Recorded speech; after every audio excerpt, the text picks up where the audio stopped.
Wow, this season has been absolutely incredible. Today, we are closing out season 2 with a deep dive into the books that honestly changed my life in 2025. And we're going to be looking ahead at 2026 and a few adjustments that I am personally going to be making for myself and my reading. We're also going to be diving into a question that is the core of this podcast. What is smut exactly? Let's get into it. Listener discretion is advised. This podcast contains mature content intended for adult audiences only. Hey friends, thank you so much for listening to the end of season 2. Or if you're new here, welcome. I have had an absolute blast this season, and I'm so excited to dive into the topic today. So let's go ahead and get into what actually is smut. Let's answer that question first before we move on.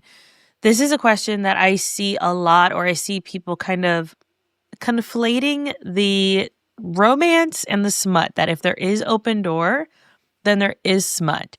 And in this podcast and in the account We Read Smut, it really is kind of conflating the two, and that's okay. But I like to define it as it's not necessarily erotica. There is probably a plot. So if I say, hey, this is a smutty romance, there's open door scenes, but it's more than just one or two. If you follow me on Instagram, you have seen my post about, if you're new here, check these out. That gives you an idea of how I rate my spice on my books. So 1 is closed door, 2 is open door, but kind of loose verbiage about what's happening. 3 is your regular kind of spicy romance. That's not super spicy. 4 has some maybe breath play. It's a little light on the BDSM. And then 5 has heavier kinks, more things where consent is a huge priority because it's pushing that boundary of a sexual relationship. Sometimes it's dubious consent, right? Like that it would be considered a 5 spice. That doesn't necessarily mean it's a 5-star book just because it's 5 spice, but that is how I would classify it for someone who's looking at books that I am rating or reviewing and kind of giving them an idea of what is included in those books. Now, I consider smut anything that's a 3 to a 5, right? So I think that it's important that we do determine that or express that. Now, you can have a book that is a 5-level spice and still be a romance and not be categorized as an erotica. And so I think that it's important that when we think of erotica as a genre, that it is primarily focused on the explicit sexual encounters and the plot serves the sex. Whereas a romance or smut, what my broader view of smut is that there's a plot and the smut, or this, I should say, the sexual encounters add to the plot of the story and create that emotional intimacy. You might be able to skip them. You might not be able to skip them, depending on how the author is. Those encounters move the story along, whereas in erotica, the plot moves the encounters along. Hopefully that makes sense for you. And so I really honestly don't care how you determine a smut. Just know that here we recommend books that are anywhere from a 3 to a 5. If I do have a book that I'm recommending that is low spice or 1 or 2 scenes or fade to black, etc., then I will usually mention that because I know you are here to kind of expect us to talk about smut. Okay, so now that I've given that definition of what I think a smut really is, let's go ahead and get into my highlights from 2025. And I understand that there is still a month and some days left for my reading for the year of 2025, which is why I did not do new to me authors, but I saw someone do a an idea or a concept that I thought was really cool, and I want to make sure that I do note who this person was. It was Talia Cadet from Threads. I believe she also has a Bookstagram and a lot of content around the DMV area. So highly recommend if you're in that area or if you like books, definitely go check out Talia's content. But they were doing a end of year book list, top 10 reads for 2024, top 10 audiobook, top 10 spicy reads, top 10 new to me authors, and top 10 most read authors of 2025. I took a few of those. I did 5 because I do not want to be here forever. I know that I would if I went into every single one. So let's go ahead and first of all, thank you so much, Talia, for this wonderful idea. Let's go into my top 5 overall reads so far for 2025. My first is Hear My Heart by Tay Monet. You can listen to my episode with Tay Monet a couple episodes ago. That would be in season 2. This book is about a person who is hearing impaired, and she is engaged to this man who gets into a car accident. She reaches out to the brother, who's an estranged brother, to let him know, hey, your brother is in the hospital. So he comes home to see what's going on, but it's got that I can treat you better type of vibes, which I absolutely devoured this year. And I think I'm going to do a whole podcast episode on getting with someone who's better than the person you're with at the beginning of the book. And I am here for it, especially when it's the ex's relative in any way, shape, or form. I eat it up. So that one is so good. He learns sign language for her.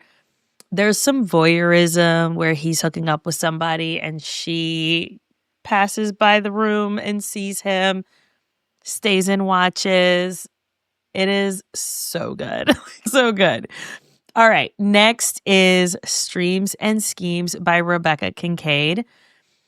I am always really nervous to get into series like this because they are so extremely popular, at least in the circles that I run in. You might not have never heard of Streams and Schemes by Rebecca Kincaid, but it's a book that I've heard about so many times, and I've been following Rebecca for quite some time, and I'm trying to get her on for season 3 because I absolutely love the series. It is a top 5 read for me, for sure. But what I love about this is it has that neighbors who are very opposites, like polar opposites. So it's got that opposites attract. They get a text message that's like, hey, missile inbound to DC. Everybody get the heck out. Actually, you don't really have time to. And so they're like, obviously, we spent our last few minutes banging, of course, as one does with their neighbor. And that ensues to some quite ridiculous happenings. She is a cam girl, he is a lawyer, and her number one fan. And it is just so stinking good. And again, both of these are spicy, but I tried to keep my spiciest reads as ones that are more of that 5 spice, maybe have some dubious or consensual, non-consensual type of stuff. All right. So that one's fantastic. Highly recommend. The next one is A Notorious Vow by Joanna Shoup. This was a historical romance, and I don't read historical romance. If you listen to the episode I did with Claire of Unsuccessful Book Club back in season 1, it's toward the end of season 1, we'll have it linked in the show notes and everything. But in that episode, we talked about how I don't read historical romance, or if I do, like, it has to be spicy. I don't want weird language in there. I don't want the fade to black. It's just meh, not really my thing. And I absolutely loved A Notorious Vow. That was one that Claire recommended when she was talking through some books that I should read. And that one specifically is about a man who is deaf, and he is creating the very first iteration of a hearing aid. And he's kind of tinkering away. There's some marriage of convenience in there because he feels kind of put on the spot and helps her so that she doesn't have to marry someone who's terrible. There's just so many different elements to it that were so good. The storyline was fantastic. The spiciness was fantastic. The whole thing was so good. All right. And then our third one is Outdrawn by Deanna Gray. Another one that I had seen mentioned so many times, and I was really nervous. I was so nervous to even read this book, but I'm so glad that I did. I got it as a paperback from Scribbles Bookshop. If you are looking for signed books by indie authors, I highly recommend buying from Scribbles Bookshop, based out of Florida. And I love buying my books from her because I know they always come with a little bit of swag, some stickers, some bookmarks, and they're always signed by the authors. So definitely go check that out. But Outdrawn is a Sapphic romance, and it is about two Black women who are navigating the workplace and also some college-ish rivalry. I want to say it felt a little one-sided in the rivalry, but overall, it was such a fun and enjoyable book. Highly recommend. I would say this one is more of like a 2.5, 3 spice, but it is still a fantastic story. All right. And then number 5 for my overall top reads is All Superheroes Need Photo Ops by Elizabeth Stevens. I would also consider this one of the spiciest books I read this year, and a 5 spice, because there is degradation involved. And I would consider any type of, and it is consensual, degradation would be a 5 spice. So I consider this a 5 spice, but it is still one of my overall top reads of the year. And that is saying something because Elizabeth is one of my all-time favorite authors. You can check out my interview with Elizabeth back in season 1. And what I loved about talking to her is that like every single book she writes is a 5-star for me. So she had 4 books come out this year that I am thinking of, 2 novellas and then both of the superhero books. This one was my favorite of all of those because I don't know what it is about the whole situation, but I honestly think I'm realizing that I love the villain. There is something about a character who is like, I don't want anyone else. I do not care about anyone else, and I will burn the world down for this person that I love. That's it. Like, you talk to them disrespectfully, that's it. You're done. You're dead. I don't know what it is about that. I love it, and I'm not going to apologize for it. So this one was my favorite. It was spicy. There was fighting the fated mates, which is always delicious to me. I love that so much. There was the degradation. The spicy scenes were super spicy. Yes, so stinking good. Highly recommend checking that out. It comes out this week that this episode is going live. So everybody go buy that book. So good.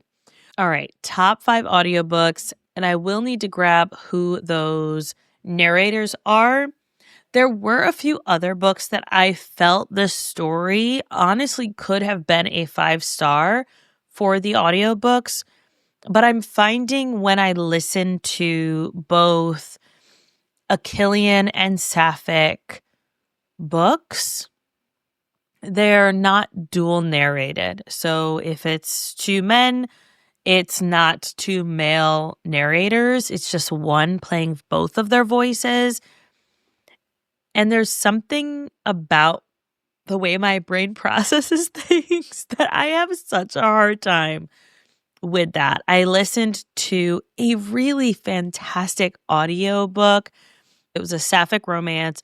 It was by J.J. Arias, and that was Guava Flavored Lies. And I loved that so much. I loved the storyline. I loved the rivals of it. And that was a both-sided rivals, at least originally. And then one got over it really fast. But What I had a hard time with that one was that the female main characters that the narrator narrated sounded very similar. And so, with it being two women, I had a really hard time following this story to be like, wait, whose point of view are we at right now? What are we talking about? Who are these two people? Especially because both of the characters were Cuban descent. They were both had very similar families, very similar works, like work that they did. And then they were rivals also. And so it was just a little harder to navigate those. So most of the books that I picked for the top 5 audiobooks are dual narrated books. The first one is They Call Me Nas, and that one was by Casey Mills. That one is narrated by Sable Lynn and Tony Isabella. So good. That storyline was good. I would do a lot for Nas. That was such a fantastic book, 5 stars, and the audiobook was such a good time. The next one is Yours for Now by Leonor Solis, and I did interview Leonor in season 2. I highly recommend going back and checking out that episode. Leonor is so much fun to talk to, and we got deep into why being an author is such a safe, and even a reader, is such a safe and incredible way to process trauma, to navigate our fantasies, and so much more. She's also a therapist by day, so that was a really deep and interesting conversation. And this is the first book in her Cozy Latina Billionaire series, and it was narrated by Sophia Willingham and Gabrielle De Leon. And that one was so good. Loved it. The spice was, sometimes I'll listen to people read spice and I'm like, oh, that was not great. This was good. Highly recommend. The third audiobook on my list of my top 5 audiobooks is Lilith by Alexandria House. I interviewed Alexandria back in season 1. And Lilith is narrated by Winston James and Wesleigh Siobhan. Wesleigh Siobhan could read a shopping list and I would melt, quite frankly. So I will literally, when I'm thinking about, oh, what new audiobooks do I want to listen to, I will go to Wesleigh Siobhan in my audiobook app and I will look for books that she has narrated because I just love her voice so much, and I feel like she's one of the few female narrators who can do a male voice it doesn't feel forced, it feels natural, and her male main character voices are gold. So if you're looking for a new audiobook narrator to follow or check out, I highly recommend Wesleigh Siobhan. If you have not listened to anything she has read before, definitely go check her out. All right. That one is fantastic. Love Lilith. And I read the digital book back when the book first came out. Loved it. But to be able to listen to it again was such a fun experience. All right. The fourth book that I have is Plus Size Player by Danielle Allen. I had the absolute pleasure of being able to meet Danielle earlier this year. I want to say it was June or maybe earlier. It was her and Kennedy Ryan speaking at Quail Ridge Books in Raleigh. And I just had so much fun being able to meet her. I'm hoping to have her on for season 3 or season 4 before her next book comes out in this series. And this one is a solo narrated book by Wesleigh Siobhan. And it is, I want to say it's single point of view from the female main character's point of view. And it is so good. Again, the way that Wesleigh Siobhan does the male main character's voice and the female main character's voice she is a fantastic narrator. So professional, so incredible. Highly recommend. 10 out of 10. Like, if I could literally just make this the Wesleigh Siobhan appreciation episode, I think I would. But Plus Size Player, there was a scene where they're getting spicy in a helicopter, and whew, that audiobook was hot. Let's just say that. Highly recommend. Definitely go check out that book, especially for someone who likes to read or listen to books about plus size main characters, especially female main characters. That book is so good if you have not listened to it already.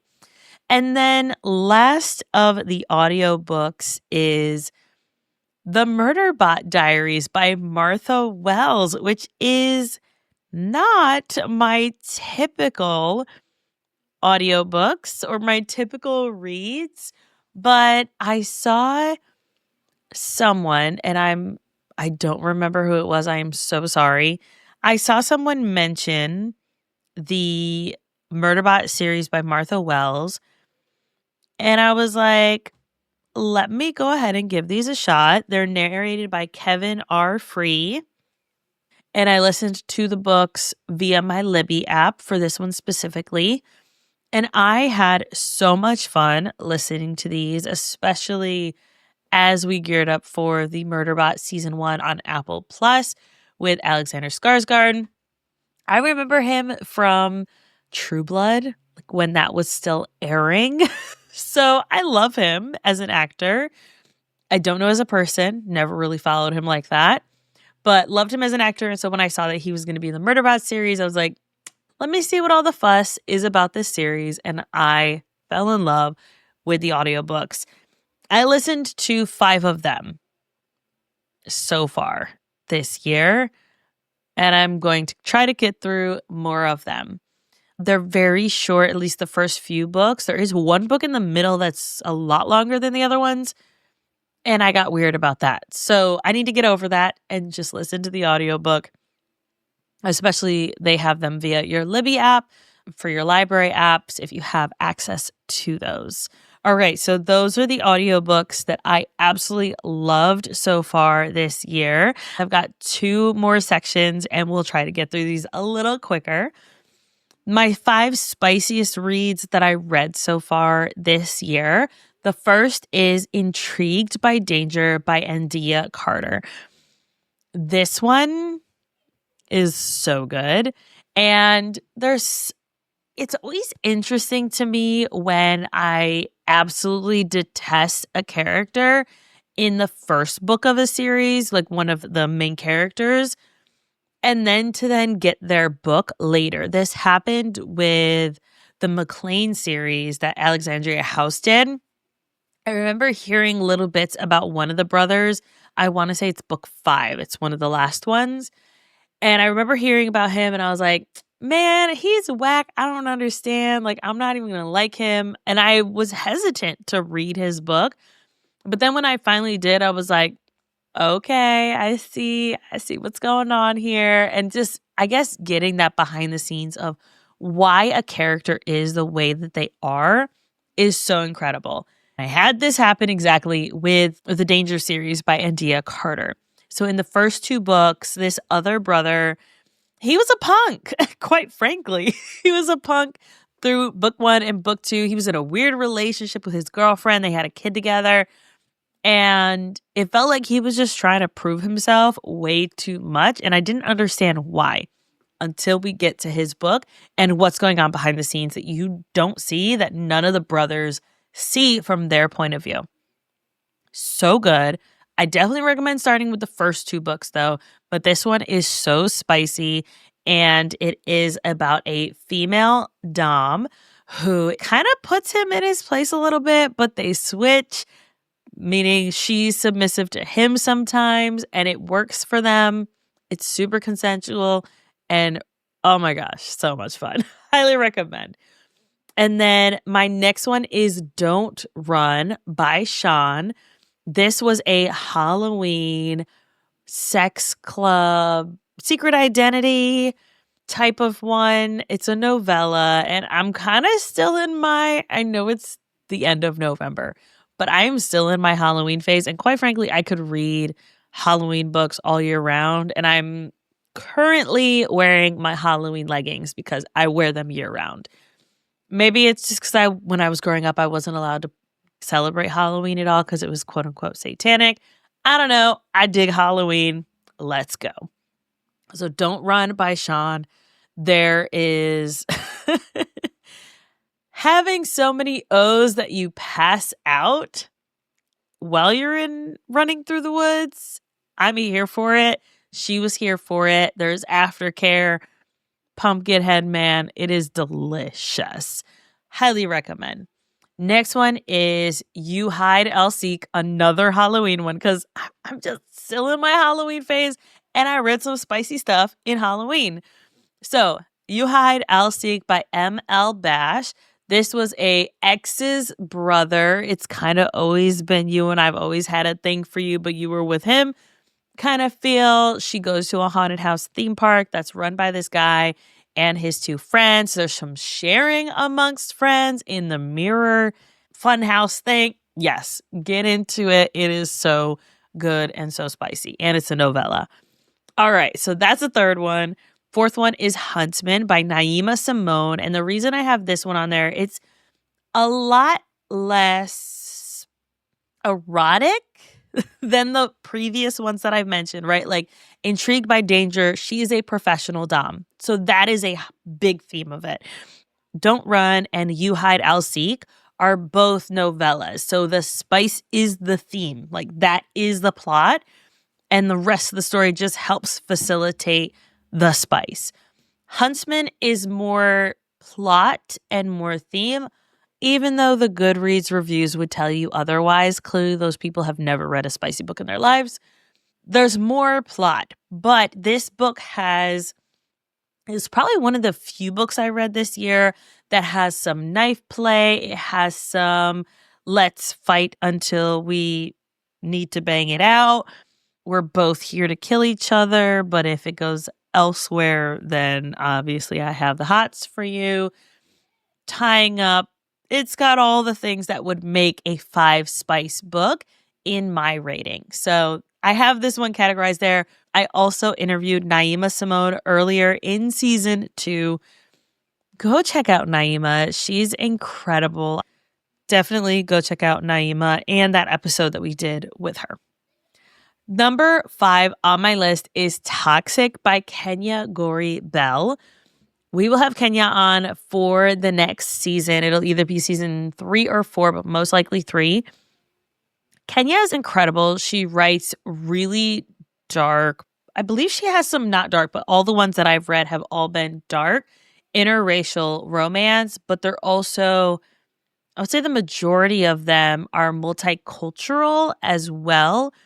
So there's quite a variety with the male main characters, but the female main characters are all from the same family or the same town, and their stories are so incredibly delicious. Now, what I loved about Toxic by Kenya Gori Bell over the other ones, and why I have this one listed as the spiciest read, is that there is quite a bit of non-consensual interactions in this book, or taking kink quite too far. That is really interesting, and the way that she delved into it was very interesting. And the male main character also has multiple personality disorder because of trauma that he went through when he was younger. And so that was really interesting to navigate as this female main character talks. And I haven't read a multiple personality disorder book probably since I was in high school. And I love them. This is one of the first romances that I've read where the person has that. And so if anyone knows any more, please drop them in the comments. Send me a DM, something, please. And thank you, because I'm here for it and I love it so much. So highly recommend Toxic. Definitely check the triggers, though, at the door for all of these that I mentioned as the spiciest books, because a lot of them do have more either consensual, non-consensual, sharing, BDSM elements. There's so many different parts that you might need to just check your triggers, and your mental health is super important. All right. Now, my most read authors this year so far. The first is Thea Dane, who writes alien romances with Black female main characters. And I'm currently working through their Nova Brides series. And what I'm loving about this one is that they are women in space, but not captured and brought to space. They're actively in a group that is trying to take down the bad aliens, and they're working with these other aliens to make it happen. And these other aliens are finding their fated mates through these women who are leaving Earth to go and fight the bad guys in outer space. So good.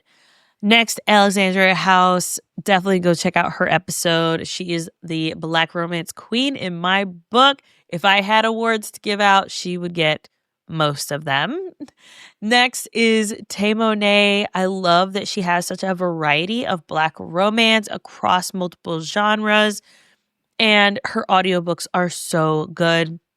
You can check out her episode in season 2 where I interviewed her. Next is Ro Horvat, who is a trans author, I want to say from somewhere in Europe. And he writes shifter Achillian romances. There's usually some nodding, some nesting. It's quite Omegaverse with some MPreg. And I will read pretty much anything that Ro writes. Last is Kenya Gori Bell. I've already talked about how much I love her books, but she has mostly interracial dark romances, at least from the ones that I've read, and you will hopefully see Kenya in season 3. All right, let's go ahead and wrap this up with a pretty bow. I'm looking forward to 2026 to really find what works for me and what doesn't work for me. And one of the things that I'm looking at are the challenges that I'm involved, the amount of content that I'm creating and producing, as well as getting outside of my comfort zone just enough to say I got outside of my comfort zone. I'm a homebody. I'm very introverted and I have social anxieties. So it's a little more difficult for me to get outside of my comfort zone. I'm working on it. But one of the things that I'm doing into next year, you heard me talk earlier, if you've listened to the previous episodes at the beginning of season 1, where I talked about going into a new year and making decisions for what kinds of books I was going to read, what my author ratios were going to be, and all of that. I'm not really worried so much about that going into 2026 because I have that on lock. Most of the authors that I'm reading are Black.